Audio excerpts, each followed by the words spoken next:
I love Breaking Bad. I love Breaking Bad, that's the bottom line of it. But I will not stay silent whenever I see something that's just downright awful. We've been getting a lot of garbage in Hollywood recently. This is nothing new. But the difference here is that Breaking Bad concluded nearly a decade ago. And besides the one episode, it's been a really good show. So I don't really know what happened for them to just come along and make one dog shit episode. If you've seen Breaking Bad, you probably already know what I'm talking about. I'm talking about the episode Mike's 9 Lives, the lowest rated episode on IMDb with a 4.8 rating, while Fly takes a far second place with a 7.8. Literally 3 whole numbers down from the episode made by the Star Wars killer. So what happened? How could season 3 of Breaking Bad be so tightly written and still have the episode where Mike gets turned into a cat? Well, I guess we'll just have to break it down and find out. Walter. Put your dick away, Walter. The episode kicks off to a weird start by having Mike and Gustavo eating Los Pollos Hermanos together. And I say that's a weird start because episodes usually don't start like this. No, they usually start off with Walter. You know, the guy who's Breaking Bad. To be fair, it is nice to see other characters get the spotlight every now and then. But you know, there's a time and place. Anyway, as they're eating their fried chicken, Gustavo comments that he's never been able to get the racial implications of eating fried chicken out of his mind. This leads to them talking a bit more until Mike comes out on the fact that not only did he used to be racist, but he's also a time traveler, who, whenever Gus annoys, goes back in time to when he was a teenager and calls him racial slurs. I don't know what they let you do over there, but you in Mississippi now, nigga. First off, it has never been established before that Mike was secretly a time traveler. I really mean that. If you can go back to any episode of Breaking Bad where he mentions that, you're probably a better Breaking Bad fan than me. But guess what? There's nothing. And when Gus hears about this, he doesn't think, oh, maybe you can go back in time and prevent my friend from dying. Or help serve as backup when taking on the cartel? Like, you know, something logical? But no, he gets offended that Mike was mentally tormenting him all those years, and asks him to give up time traveling altogether, which he declines. Like, no shit he declines. What did you think his response was gonna be? Who would ever pick ending racism over the ability to time travel? Of course this makes him both angry and causes Mike to storm off. And if you haven't seen this episode before, I want you to think about what kind of person Gustavo Fring is. Is he, A, a level-headed Sigma male who always puts his business priorities over his emotions? Or B, a short-tempered man-child who hires a magical bounty hunter to track Mike down and turn him into a cat?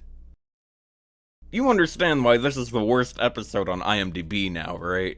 So yeah, Gus hires a magical bounty hunter who leads Mike into his Wonder Emporium and turns him into a cat. Why is it a cat? Where the fuck did he get a magical bounty hunter?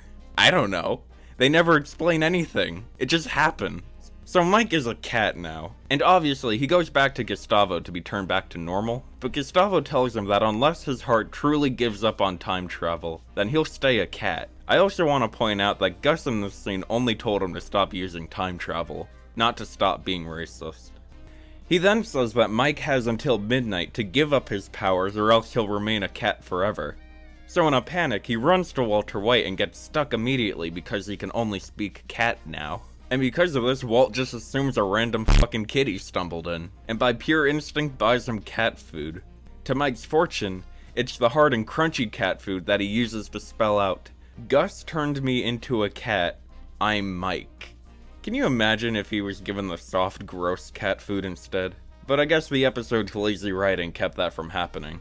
Anyway, Walt does what he usually does and calls Saul, who informs them that the magical bounty hunter Mike encountered is actually named Ludwig von Pussyfits, and he has an extensive history of CP-related crimes underneath his belt. So they devise a plan to get Mike's granddaughter to go up and talk to Ludwig, and if they can nab a photo of him talking to minors, then they could blackmail him into turning Mike back to normal. But unfortunately, this turns sour really quick. Ludwig sees Mike take the pictures, but doesn't think anything of it since he's a cat. And since he thinks he's alone with a minor, he immediately grabs her and tries to take her back to his house. Mike tries to stop this by scratching him, but gets kicked off to the side and injured. And that's when the formulaic revelation comes in. He realizes that in order to save his daughter, he needs to give up time travel. So the director of the episode literally thought that the best way to go about this was for Mike to lower his head and say the words, which I think is meant to mean, I give up time travel. They didn't use subtitle. He turns back into a human, beats the shit out of Ludwig and saves his daughter, and for an epilogue goes back to Gus, where he apologizes for using time travel. They kiss, and then the episode ends. And in case you didn't know, the next episode was Half Measures, where Walt commits vehicular manslaughter. I'm not having sex with you right now, Walter. It's stupid. Do I even need to explain myself? There wasn't a single thing added to this episode that helped progress the plot of the show. And I really do think that's the worst kind of content. Filler. This is an absolute by-the-book example of what a garbage filler episode looks like. And I think I know why. You see, between the time of late 2007 and early 2008, writers for all television and movies were mistreated and overworked, and because of it decided to strike. And it's actually because of that strike that there are only 7 episodes in the first season of Breaking Bad. And it's a good thing too, because in the original story arc for 10 episodes, Jesse was meant to die in the first season. But in that time, Vince Gilligan decided to make changes to the show's story. So it's fair to believe that magic and sorcery might have been added to Breaking Bad early on, but due to the strike they never got to do it. The issue that comes with it, even if they did plan to introduce goofy concepts like that early on, is that it doesn't allow them to put it in later. I'm not gonna read every single bit of information from behind the scenes, just so I can keep up with the show. That's not how good writing works. If they wanted to introduce magic and episodic problems, then that should have been done a while ago. And the worst part is that it wouldn't even have been that bad if they just acknowledged it after that one episode. Literally, for there on out, there is no more mention of Mike's time travel abilities, magical bounty hunters, or people getting turned into cats. It just came and went in that one episode. So if you took Mike's 9 lives out of the season, then this entire show would have been just a well-written drama. But because of it, Breaking Bad has to be in the goofy fantasy category next to Wednesday. That's awful. Why did they make this? They clearly regretted it since it was never mentioned again. The next episode was great, but it gets tainted by this one since you expect plot lines to follow over. When Walter's trying to vouch for Jesse, he doesn't remind Mike that he helped him turn back to normal. And are there any other magical bounty hunters out there? Why was it just the one? Why did Gus only use him? Why would Mike be so stupid to bait a child predator using his own child? He's been shown to really care about her. He wouldn't put her in any danger. At least I thought he wouldn't.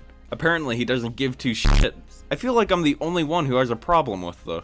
I hear no one talking about it, and whenever I try to bring it up to people, they tell me they don't know what I'm talking about. At this point, I wouldn't even really call the video a film analysis. I just really need to know, why aren't more people talking about how bad this episode was? It's not even on Netflix, so I get why some people didn't watch it. And I wouldn't even be surprised if it became lost media in another 5 years. But I hope by bringing it up here, you at least have some clue of what I'm talking about. Do you remember this episode? What did you think of it? I can't be the only one who didn't like it. It has a 4.8 on IMDb after all. Please let me know I'm not the only one.